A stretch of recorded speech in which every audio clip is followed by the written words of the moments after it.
Qu'y avait-il avant que tout existe, avant que nos pieds ne touchent la terre, avant que la lumière ne se répande sur l'abîme?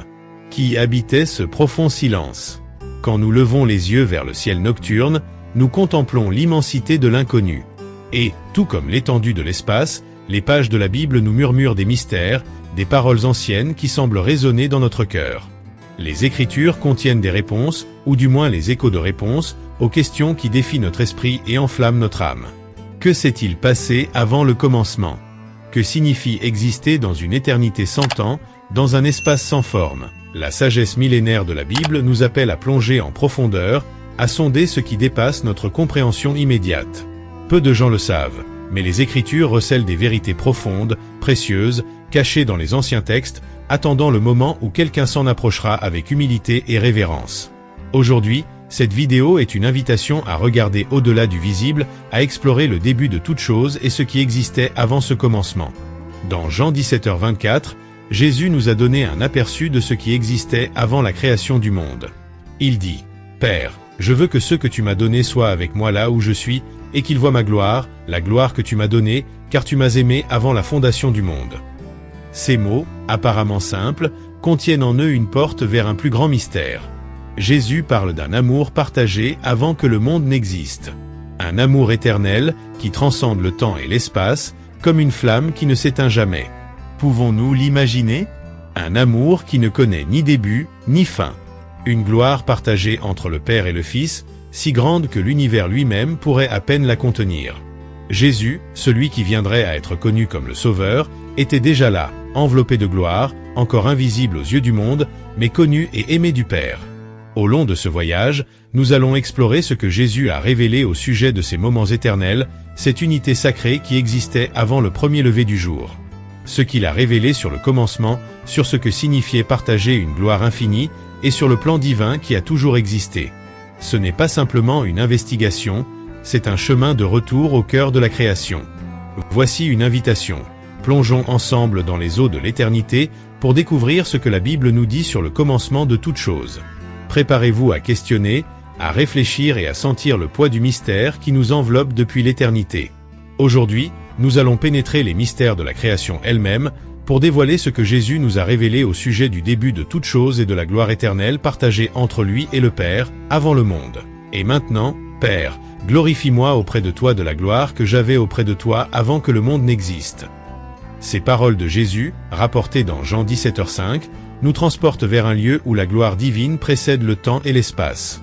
Avant que la moindre étoile ne soit projetée dans le vaste firmament, avant qu'un seul grain de poussière cosmique ne prenne forme, Jésus habitait dans une lumière indescriptible auprès du Père. Ce verset soulève subtilement le voile sur un mystère profond. La gloire éternelle partagée entre le Père et le Fils, une gloire qui n'a jamais connu de limite, car elle a toujours été. Nous ne pouvons qu'essayer d'imaginer ce que signifie cette gloire éternelle. Mais, en même temps, elle nous échappe, comme quelque chose de sacré et d'impénétrable, un mystère au-delà de l'esprit humain.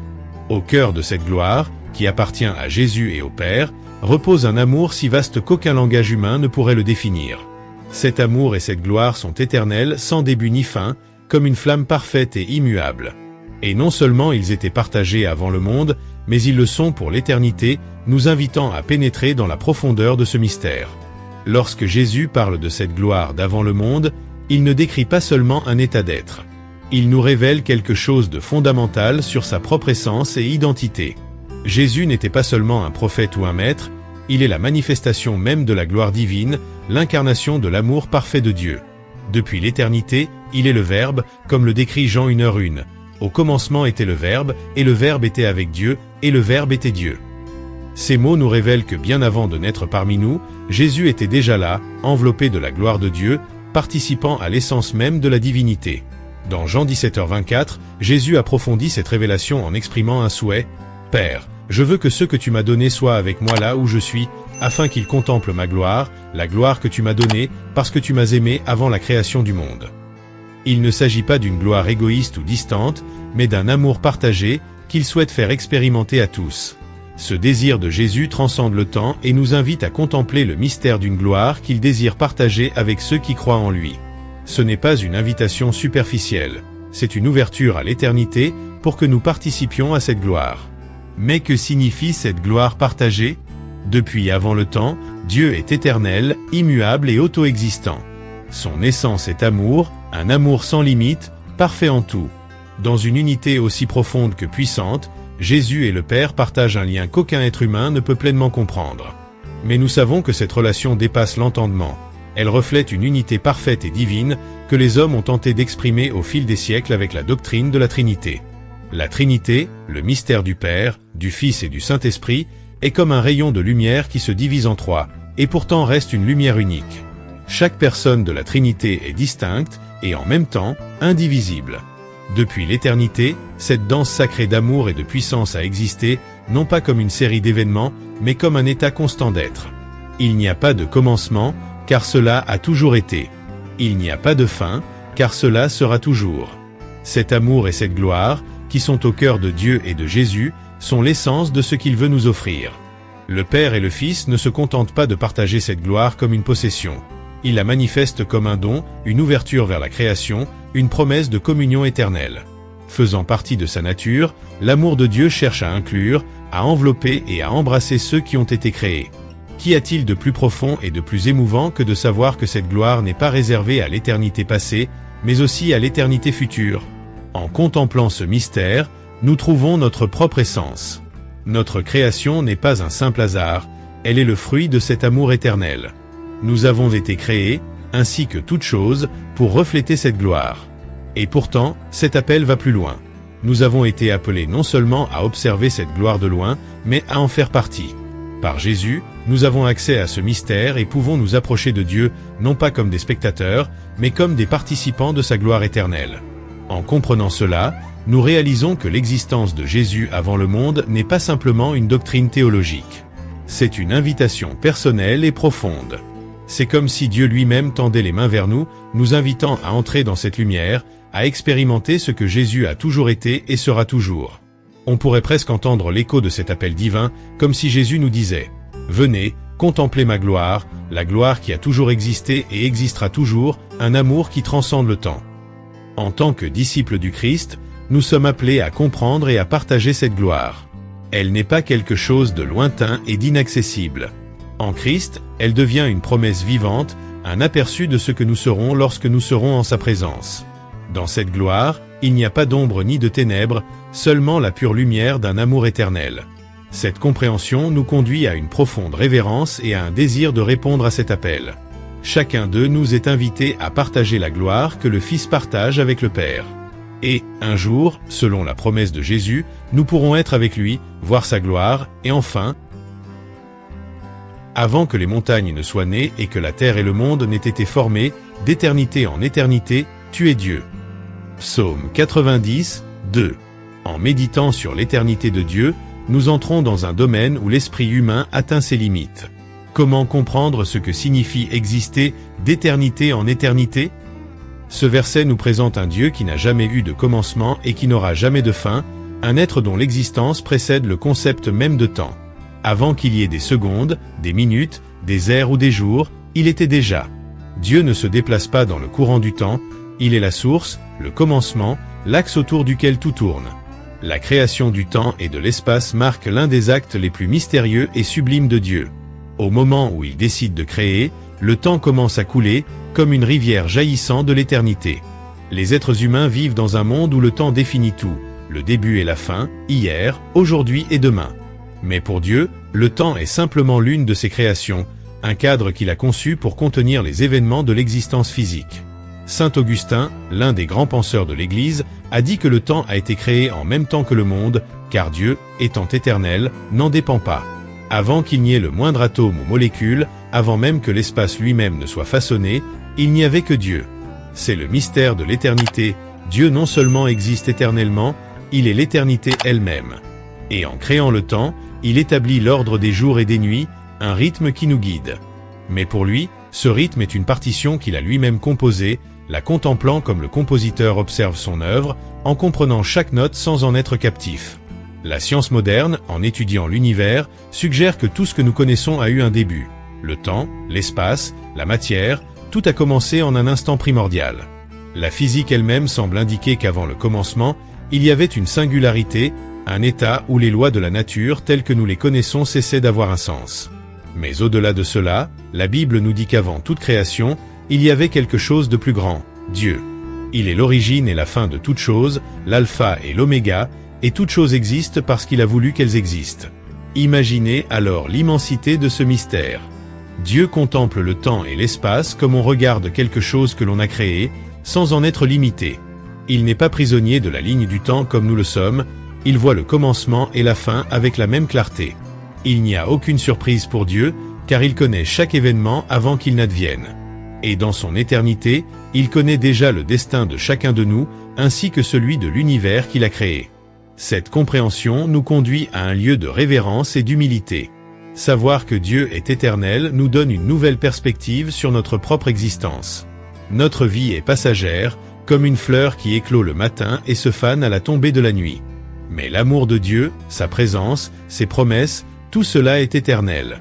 Pour lui, nos jours sont comme un bref instant, une brise passagère, et pourtant, il se soucie de chaque détail de nos vies. Chaque seconde est vue et connue par l'Éternel. En réfléchissant à l'éternité de Dieu, nous sommes rappelés que nous avons été créés pour un but plus grand. Nous ne sommes pas seulement des êtres temporels vivant dans un univers physique, nous avons été faits pour participer à l'éternité. Dieu, en créant le temps, a également planifié un avenir qui le dépasse. Et entre ses mains, le temps n'est pas une limite, mais un outil pour accomplir sa volonté.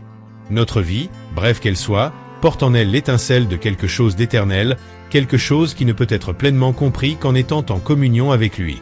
D'éternité en éternité, tu es Dieu. Ces mots nous appellent à croire que, même avant tout ce que nous connaissons, il avait déjà un plan. Avant même que le temps ne commence à s'écouler, il nous connaissait et nous aimait. Chaque battement de notre cœur, chaque pas que nous faisons dans le temps et l'espace fait partie d'une réalité plus vaste, une symphonie qui a commencé dans l'éternité et qui résonne dans la création. La création du temps est donc un don. Un cadeau offert par Dieu pour que nous puissions expérimenter sa création, pour que nous puissions connaître le bien et l'amour, pour que nous puissions vivre chaque instant comme une expression de sa volonté. Et pourtant, l'éternité reste devant nous comme une invitation. Elle nous appelle à nous unir à lui dans un destin qui transcende le temps, à nous connecter au plan éternel qu'il a tracé depuis le commencement. En fin de compte, comprendre l'éternité de Dieu est une tâche qui dépasse la raison.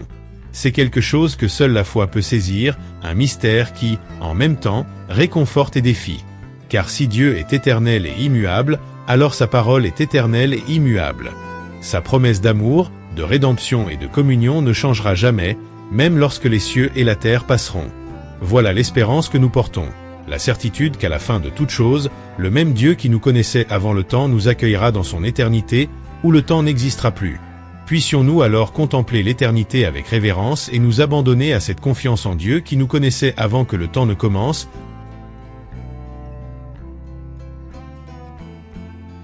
Lorsque les hommes commencèrent à se multiplier sur la terre et qu'il leur naquit des filles, les fils de Dieu virent que les filles des hommes étaient belles, et ils prirent pour femmes celles qu'ils choisirent. Genèse 6, 1-2. Ce passage mystérieux de la Genèse nous plonge dans une énigme ancienne qui défie la compréhension humaine. Qui étaient ces fils de Dieu? Et qui étaient les Néphilim, les géants mentionnés dans le texte? La Bible ne fait ici qu'esquisser les ombres d'un événement, comme une fenêtre entrebâillée sur une histoire complexe impliquant des êtres qui échappent à la compréhension ordinaire. Selon le récit de la Genèse, les fils de Dieu remarquèrent la beauté des filles des hommes et choisirent parmi elles des femmes, engendrant des enfants qui seraient connus sous le nom de Néphilim. Ce terme, traduit par « géant » dans certaines versions, suggère des êtres de proportion et de pouvoir hors du commun. Mais que signifie cela? Et pourquoi la Bible nous parle-t-elle de ces unions et des enfants qui en résultèrent? Les interprétations à travers les siècles ont été diverses et entourées de mystères. Certains pensent que les fils de Dieu étaient des êtres angéliques, des anges qui, dans un acte de rébellion, descendirent sur terre et s'unirent à des êtres humains. Cette interprétation, renforcée par le livre d'Hénoch, un texte ancien non canonique, décrit ces anges déchus comme des veilleurs, des êtres qui transmirent aux hommes des connaissances interdites. Pour ceux qui suivent cette interprétation, les Néphilim n'étaient pas seulement des géants, mais une race hybride, née d'une transgression spirituelle. Le livre d'Hénoch raconte que ces anges déchus enseignèrent aux hommes l'usage des métaux pour la guerre, révélèrent les secrets de la nature et apportèrent des connaissances qui dépassaient la compréhension humaine. Selon ce texte, cette union entre les veilleurs et les humains engendra des conséquences terribles, entraînant l'humanité dans une décadence morale et spirituelle. Ainsi, certains interprètent les Néphilim non seulement comme des géants, mais comme des symboles d'une profonde corruption qui a terni la création.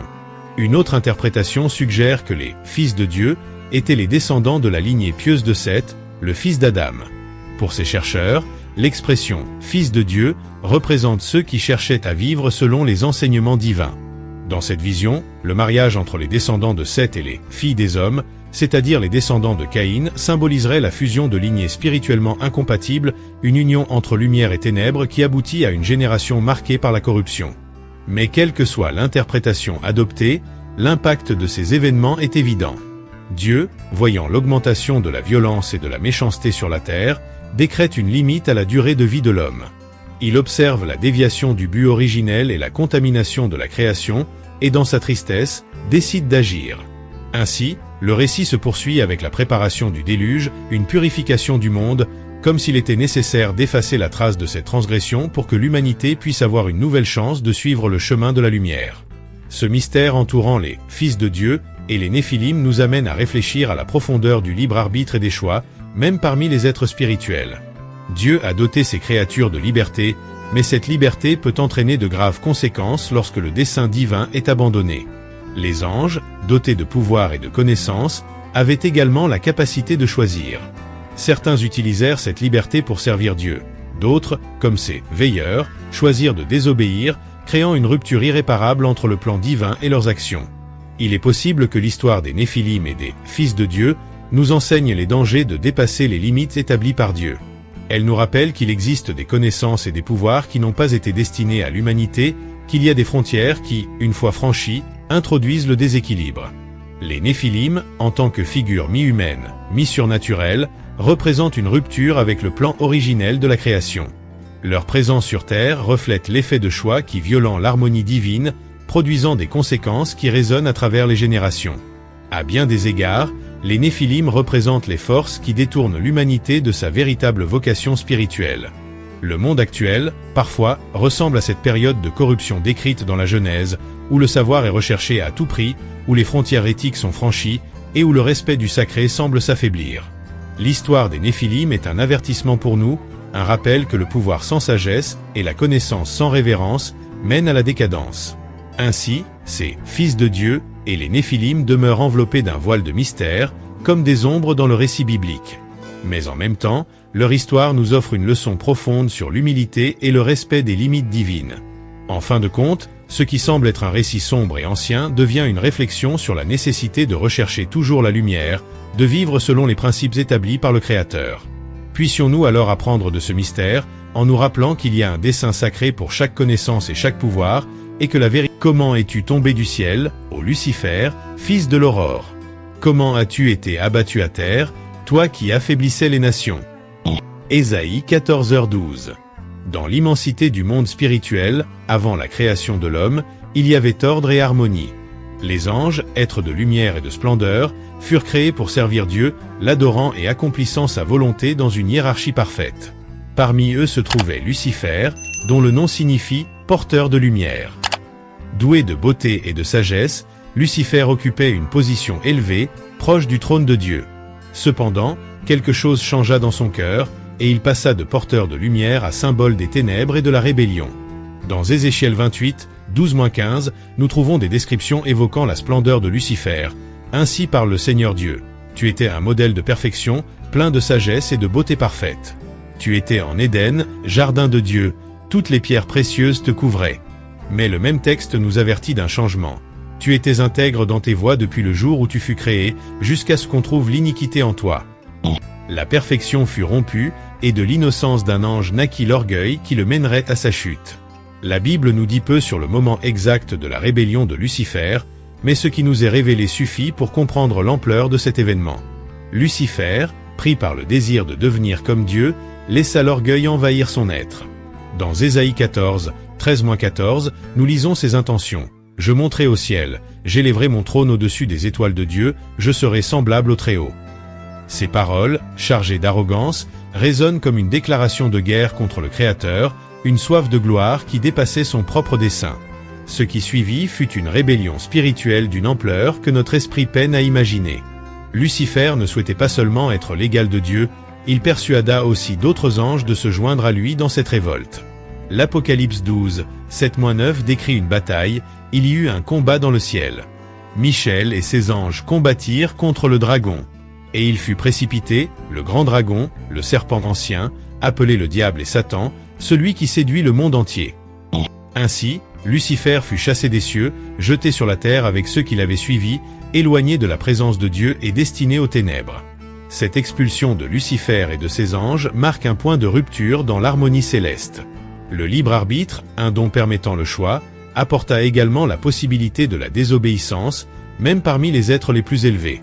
Lucifer, fait pour briller dans la gloire, choisit le chemin des ténèbres. Et ce choix apporta des conséquences non seulement pour lui, mais pour le cosmos tout entier. En étant déchu, il devint Satan, l'adversaire, une présence constamment opposée au plan de Dieu. Dans Matthieu 25, 41, Jésus mentionne que le « feu éternel » a été préparé pour le diable et ses anges. C'est un lieu de séparation totale de la présence de Dieu, un endroit où la gloire n'atteint pas, destiné à ceux qui ont choisi de s'opposer au Créateur. L'enfer, alors, n'a pas été créé pour les hommes, mais comme le destin de ces anges qui ont préféré la rébellion à l'adoration, l'orgueil à l'amour. Cet événement nous pousse à réfléchir sur la gravité des choix et la nature de l'orgueil. Lucifer possédait beauté, sagesse et une position unique, mais le désir de se placer au-dessus des autres le consuma. C'est une leçon qui résonne pour l'humanité, car, tout comme lui, nous avons aussi la liberté de choisir, de suivre le chemin de l'humilité ou celui de l'arrogance. Et ce choix détermine notre destinée. La chute de Lucifer est un avertissement, une démonstration que même les êtres les plus élevés ne sont pas exempts de conséquences.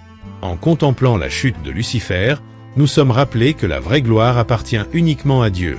Quand nous tentons de nous approprier l'adoration et l'honneur qui reviennent au Créateur, nous risquons de nous éloigner de la lumière, de rechercher une gloire qui ne nous appartient pas.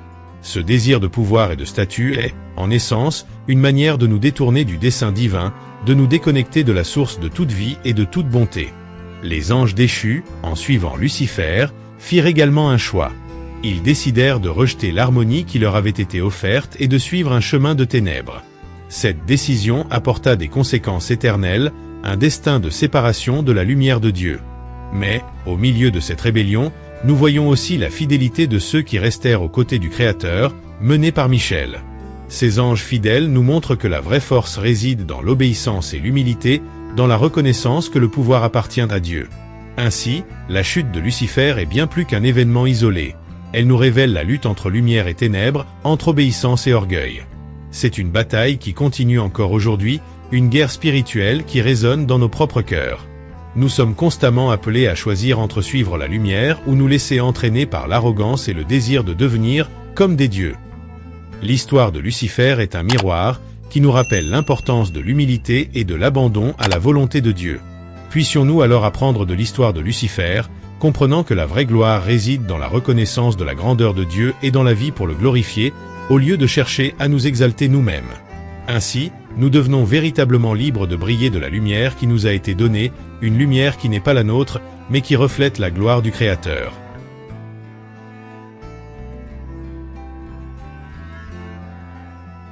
Car il nous a choisis en lui avant la création du monde, pour que nous soyons saints et irréprochables devant lui. Dans son amour, il nous a prédestinés à être adoptés comme ses enfants par Jésus-Christ. Éphésiens 1, 4-5. Avant même que l'univers n'ait pris forme, avant que le temps ne commence à couler, Dieu avait déjà en tête un plan de rédemption pour l'humanité. Dans sa sagesse et son amour infini, il avait prévu la voie que l'humanité suivrait, et depuis l'éternité, avait préparé un dessein de salut. Ce n'était pas une réponse d'urgence ou une alternative. C'était, depuis toujours, un plan d'amour et de réconciliation, une expression de la grâce qui nous enveloppait avant même notre existence. Le salut en Christ n'est pas quelque chose qui est apparu à la dernière minute, c'est quelque chose qui se trouvait dans le cœur de Dieu dès le commencement. Dans une Pierre 1h20, nous lisons que le Christ a été choisi avant la fondation du monde. Cette expression nous révèle que, bien avant la chute de l'homme, l'agneau était déjà préparé, destiné à apporter la rédemption. Chaque étape du plan de salut reflète la profondeur de l'amour de Dieu, un amour qui ne dépend pas des mérites, mais qui nous enveloppe d'une grâce imméritée. Ce plan éternel de salut montre que Dieu a toujours eu en tête la réconciliation avec sa création. Il n'a pas été surpris par la chute de l'homme. Au contraire, il avait déjà prévu un chemin pour nous restaurer. La croix n'était pas une improvisation, c'était l'aboutissement d'un amour qui a toujours existé. Comme l'apôtre Paul nous le dit, nous avons été prédestinés à devenir enfants de Dieu, à être inclus dans la famille divine.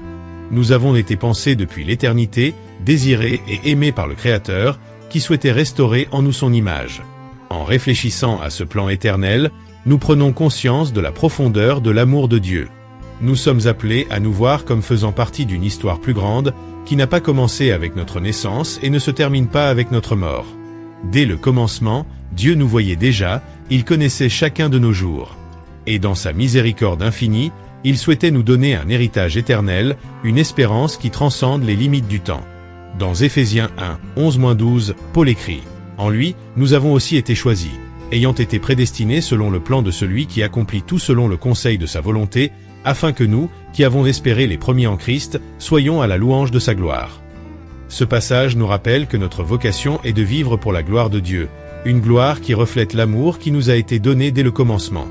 Notre rédemption n'est pas seulement une libération du péché, c'est un retour au dessein originel, à ce pourquoi nous avons été créés.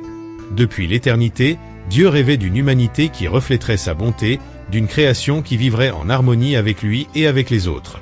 Et bien que la chute ait apporté douleur et séparation, le plan de rédemption a toujours été là, attendant comme un chemin de retour vers la maison. En venant dans le monde, Jésus ne nous a pas simplement sauvés. Il a ouvert une porte pour que nous puissions retrouver notre place en tant qu'enfants bien-aimés. Il a restauré la communion perdue, nous ramenant au cœur du Père. Ce plan divin de salut nous parle également de la valeur de chaque être humain. Avant toute réussite ou échec, avant même que nous soyons capables de comprendre ou de répondre à cet amour, nous étions déjà aimés. Cette certitude nous donne une base solide au milieu des incertitudes de la vie. Nous pouvons affronter les difficultés et les défis du monde, sachant que nous avons été pensés et aimés depuis l'éternité. C'est le fondement de notre espérance. L'amour de Dieu est immuable et rien ne peut nous séparer de cet amour qui nous soutient. La croix est donc la manifestation visible de cet amour éternel. Jésus n'est pas venu dans le monde simplement pour accomplir un devoir, il est venu parce qu'il nous aimait. Son sacrifice a été l'expression ultime d'un amour sans limite. Il a pris sur lui notre douleur, notre péché, et nous a offert en échange la vie éternelle. Telle est la profondeur du plan de salut. Non seulement nous libérer de la culpabilité, mais nous élever, nous réconcilier, nous rapprocher. En comprenant que nous avons été aimés depuis l'éternité, nous sommes invités à répondre à cet amour. Nous ne sommes pas de simples spectateurs passifs, nous sommes appelés à vivre selon cette grâce, à refléter l'amour qui nous a été donné. Nous faisons partie du plan éternel de Dieu, et notre vie est un témoignage de son amour. Chaque choix que nous faisons, chaque acte de bonté, chaque geste de foi, tout cela reflète l'histoire que Dieu a écrite pour nous, une histoire qui a commencé avant même que le monde n'existe. Ce plan de salut est une promesse et une invitation. Il nous appelle à vivre non pas seulement pour nous-mêmes, mais pour le dessein de Dieu. Et en répondant à cet appel, nous participons à quelque chose qui va au-delà du présent, quelque chose qui résonne dans l'éternité. L'amour de Dieu nous embrasse, nous transforme et nous permet de vivre comme ses enfants, appelés à la gloire, rachetés pour l'éternité. Puissions-nous alors reconnaître le privilège de faire partie de ce plan de rédemption, et que notre vie soit le reflet de la grâce et de l'amour qui nous ont été offerts depuis le commencement. Puisque au commencement, Dieu créa le ciel et la terre. Genèse 1h1. Avec ces mots simples et grandioses, la Bible commence le récit de la création. À partir de rien, Dieu fit exister l'univers, façonnant l'immensité du cosmos et chaque détail de la vie. Il n'eut pas besoin de matière préexistante, car sa parole suffit pour créer. La création est donc une manifestation de son pouvoir absolu, une œuvre qui reflète la perfection et l'intentionnalité de Dieu.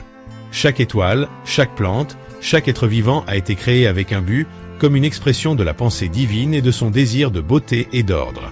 Cet acte de création, à partir de rien, appelé en théologie créatio ex nihilo, est l'un des plus grands mystères de la foi.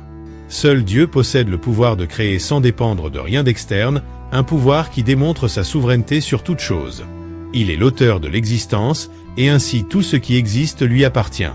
La création, dans son immensité et sa complexité, est un témoignage visible de la gloire de Dieu, une œuvre qui proclame, sans parole, sa grandeur et sa sagesse. Le psaume 19h1 nous dit « Les cieux racontent la gloire de Dieu et l'étendue manifeste l'œuvre de ses mains. Chaque élément de la création pointe vers le Créateur, révélant son caractère. Les cieux, avec leur infinité, nous parlent de son immensité, les montagnes nous rappellent sa force, le cycle des saisons reflète sa fidélité. La création n'est pas seulement une œuvre physique, elle est un reflet spirituel de Dieu, un miroir dans lequel nous pouvons entrevoir son essence. Et nous, en tant que partie de cette création, sommes appelés à contempler et à louer Dieu pour tout ce qu'il a fait. Notre propre existence est une preuve de sa puissance et de sa bonté. Chaque battement de notre cœur, chaque respiration, chaque matin nouveau est un don qui nous rappelle que nous avons été créés avec un but. Nous avons été faits pour connaître et adorer le Créateur, pour vivre en communion avec lui, le reconnaissant en toutes choses. En créant le monde, Dieu a également établi l'ordre et l'harmonie. Tout a été créé avec une fonction et un équilibre, comme une symphonie où chaque note a sa place. La création est ainsi une œuvre d'art vivante, un chant qui résonne du pouvoir et de la beauté de Dieu. Lorsque nous regardons le monde qui nous entoure, nous sommes invités à voir au-delà de la surface, à percevoir la main de Dieu dans chaque détail, à sentir la profondeur de son amour pour tout ce qu'il a créé.